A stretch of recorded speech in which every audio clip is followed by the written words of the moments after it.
Gavin, thank you as always for your time.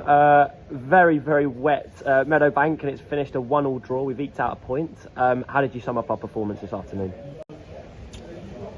Yeah, look at the weather.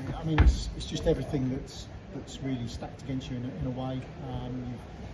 You've got the conditions, which is obviously for both teams. We're on an unfamiliar surface in respect of our normal playing conditions, and we're against a extremely good side who quite rightly will have one eye on going up to step one, quite rightly, and we've had to come here and we've dug in and we've taken our chance when they come, and we've gone away, in my view, with a well-deserved point. I'm not suggesting the possession stats are not going to be stacked against us.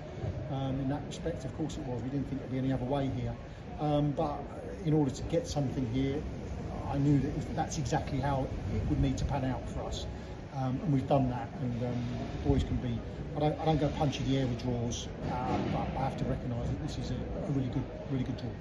Well, there are similarities in terms of the pattern of the game with Hornchurch last week, in terms of going behind and certainly in the way we responded. Yeah, listen, first half, it looked like we wanted to be sitting and allow them to have possession. Actually, that's not what we came here to do. It sort of panned out like that, and it really needed half time for us to be able to change the narrative. And the first sort of 15 minutes of the second half is what we actually set out to do. I don't know why that went wrong. I'll have to have a look at that in respect of watching the footage back, because actually we worked 2 sessions this week on certainly not being low in the pitch, and we ended up being low in the pitch, and for that we've got some work to do.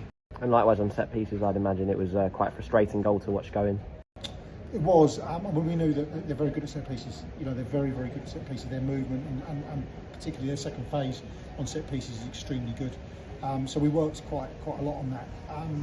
The disappointment, and I wasn't happy at half time, I really wasn't, was that we, from a management point of view, were calling that out probably a minute or so before it happened, because we could see where the ball was set, we could understand what they would do from that position, and we still didn't deal with it properly, even though those messages went out on the pitch. So the boys have got to take responsibility on that. It's a needless goal, it's an avoidable goal, but nevertheless, probably right to focus on how we came back from that. On the other hand, a very satisfying equaliser, not just in terms of it going in, but also the way we eked it out. Yeah, listen, it's in the middle of a really good passage of play for us. Of course, it's in a good period after half time when we came alive a little bit, and the cross is brilliant, and Young, no surprise that Young's on the end of it to finish it. So yeah, no surprises there, but it was in the middle of a really good period of play for us. A good sustained period, and it's important when you get those periods, because you won't get many of them coming here that you score. In terms of almost converting chances, it obviously still seems that it's a way off kind of being as clinical perhaps as we could be. That said, obviously a point is a point, and you must be satisfied kind of given the circumstances and given the fact that in the last few weeks we've been struggling to find the back of the net. Well, yeah, it's no secret that I'm trying to improve that end of the pitch. I'm trying to give us more options there, certainly. I think you just have to look at it in isolation, and I think any team in this league coming to Dorking and going away with something would be seen as a really good result, and we should be no different on that. Regardless of what's happened around us today, it's not about that for me. We've come here and we're chalking this one off, taking something from it when a lot of teams won't. So in that respect, we move on. We've got another really difficult game on Tuesday, that's for sure, and it's the boys could go home quietly happy, I think is the phrase for it. Quietly happy, and just say, okay, we've done our work here today. We've come away with something which is what we set out to do. And now we've got to move on to Hornchurch and try and make our home ground a bit more of a fortress. Unlike last week, we had Dan Cox and Alfie Tuck to call upon. What did you make of their performances?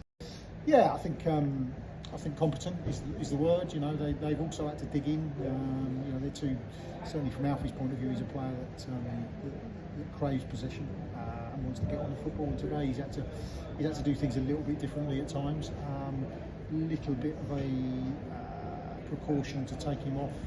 Just feeling They've both had a tough sort of week and a half with their international duty, and I thought actually Dan looked quite tired at the end there, with a tired clearance, so understandable. But yeah, listen, we're totally in the mix for the boys, and did a good job, as did everyone else. However, as with last week, it was Tomo that was given the armband. Is there any reasoning behind that in particular? Is it a kind of recent form thing, or is it just the leadership that he offers, particularly at the back? I think we went with it the other week when it was an opportunity to do so. I'm looking at Tomo, and I'm sure, you know, the boys with Youngie coming back in last week, as it was, would have maybe looked, you know, at Youngie, and people would have looked at that. But I just felt that Youngie can be a skipper without having to be a skipper, without having the armband on. I think that Adam is doing a great job at that. He's leading by example, and you know, in some respects, if it's not broke, you know, I don't need to fix it this time.